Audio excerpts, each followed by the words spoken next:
Well, this is James Kalm, the guy on the bike, and I'd like to welcome our worldwide viewership back for another Kalm report. We're coming to you from West 11th Street.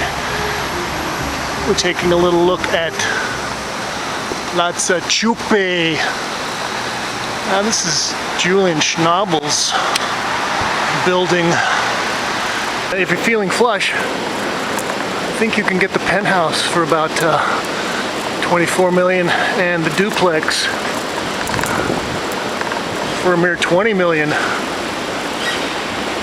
Now, ironically, just around the corner here are 755 and 757 Greenwich Street, and these are the buildings and their renovation that have caused Annie Leibovitz to be sued for somewhere in the neighborhood of $25 million. We're going to run upstairs here at 227 West 11th. We're going to pay a little visit to Rick Prol. We're going to catch up on some of the stuff that happened in the East Village. Oh, here you go. Oh, thank you. Muchas gracias. Okay, that's a cute one. 1982. The Kaz. No Kaz. I had a great Oh yeah. He's a very famous cartoonist. Was working for the Village Voice. He still is, isn't he? He's still alive. Let's take a look at the paintings. How long have you been working on this one? This one, well, this was another painting underneath, kind of, but similar motif. And I just, The reason I ask that is because you really get a nice textural thing built up, and I know that when we went over and visited your show you had a couple years ago, you had pieces you'd been working on for 10, 12 years, right? And got the paint built up. Yeah, this is somewhat similar. Almost inches thick on some of them. Yeah. And even got a little bit of text here. Diamond dust, dust up blood, diamond in red death. So you've been doing some poetry lately too, right? Oh yeah. It's like an ongoing thing. Does this piece have a title? This one? Yeah, it's Blue Cat here. Sierra Leone. Sierra Leone. See the guys down at the barn working? Okay. Bringing up the stuff. I mean, everything is in that room. That room you can't get into.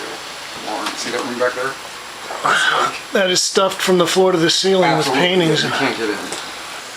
Yeah, this is more like your figure of the guy with the knives in him. Mm-hmm. Why don't you tell us a little bit about your East Village experiences? I know that you had a gallery over there on East 6th Street for years, right around the corner from Pat Hearn's first gallery. Right on the same, she was on the corner. And you called it B-Side? Yeah, and Karen Scarpula ran it.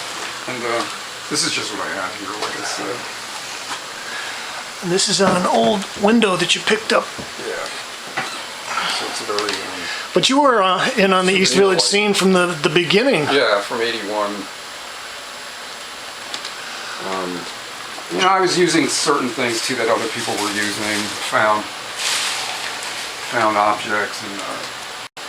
What do you think it was that sort of distinguished the East Village as a scene? It's kind of like, I think, when people flock to things, like Haight-Ashbury, in its day. Sure. It's the same thing. It was like, well, there's a lot of people and they're interested in this thing and there's not enough, it sprouts up. It's like kind of weeds, I think. It's like, so that was a nice soil. A lot of them been turned away from Soho, and they weren't sort of fitting into that doctrinaire, theoretical, late Clement Greenberg kind of thing. It was almost like, I think it was surprised by its own success, which was kind of a kiss of death. And it happened so rapidly, and then it kind of the rug got pulled out so quickly. So that's all built into the whole mythology and dynamic of what happened there. And I think the artists were very much on already a sinking ship. It was already It's like the big party. Very competitive. The Titanic's going down, so let's open the bar. Yeah, and it felt that way, And I remember when it ended, it still seemed very abrupt and But the AIDS epidemic, I think, speeded that up a lot. I know a lot of the big players were dying of AIDS, and the market crashed. Everything coalesced to everybody that was successful moved over to Soho. All these people died, Warhol, Basquiat, Keith Haring. That ended that era in a way quicker than it might have. You know what I mean? David. Right. Nicholas Mufra. I mean, you could go down the list. There's so many. Louis Frangella, Rick Barnett. You know, all these people that were so fundamental to having a foundation. Sure. It was sad too, because I remember when that happened, you really felt like your audience had been taken away. It was like, well, who's gonna? It took years in a way for it to start to be even thought of as like respectable in any way. And I still see write-ups about it. You know, East Village discredited art or discredited. You know, it just really. Well, they looked at Dada the same way for about 20 years afterwards, and then suddenly it became acceptable, and Whammo was in the museums. Can we talk about Basquiat? Yeah. Jean-Michel was a big influence on me. I mean, if there was anybody's work that I initially gut level reacted to, it was probably him and David and Martin, David Wojnarowicz, Martin Wong, you know, Jean-Michel, Lee Quinones. I mean, these are my real contemporaries that I really like. Core of some of the East Village bad boys. But then there were guys like Robert Longo that influenced me. Schnabel even did. A lot of people, a lot of the Europeans, you know, Rainer Fetting to a degree.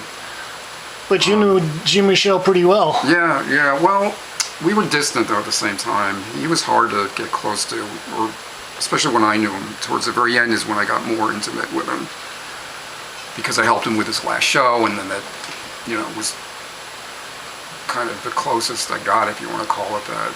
But he was very in his own world. He just seemed, it was kind of a shame. I don't know, I just felt like I could never get really, but we talked. I mean, we talked and kind of goofed around, and we would look through catalogs, like auction catalogs, and he would comment and I would comment, and he'd say, what do you think of this? And he wanted to buy this Joseph Beuys piece, I remember. And so you were working with him and probably somewhat a week or two before he passed away? No. He left after his show at Vrej's, and he went to Hawaii, I think, again, or somewhere. So I didn't see him for like 3 months, and then Vrej called me one day, but Days had called me already. Days is also another good friend from that period, Ronnie Gatrone, and so Vrej called me, but Days had already told me, so when Vrej told me, it's like I already knew. Yeah, and I mean, it got around very quickly, and it absolutely shook me. It just... Well, he was only, what, 27, 28? 27 and a half. It was horrible. It was, I don't know. It did something to me. I remember it rattled me in a way.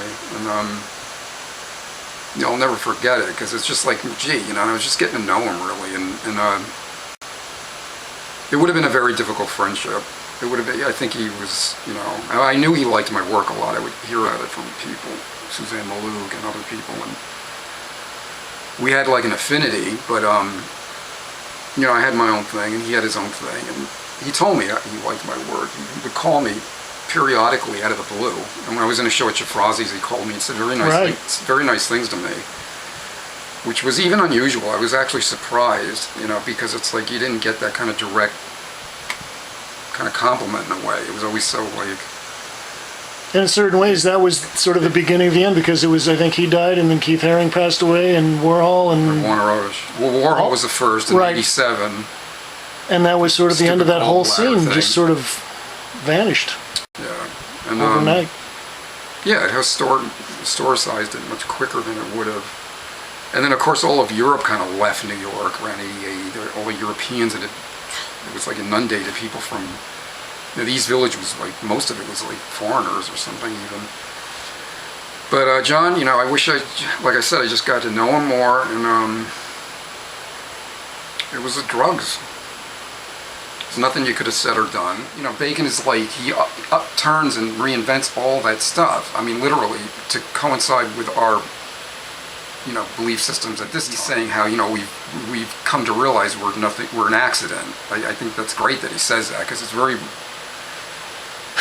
There's like a realism behind it. We're an accident.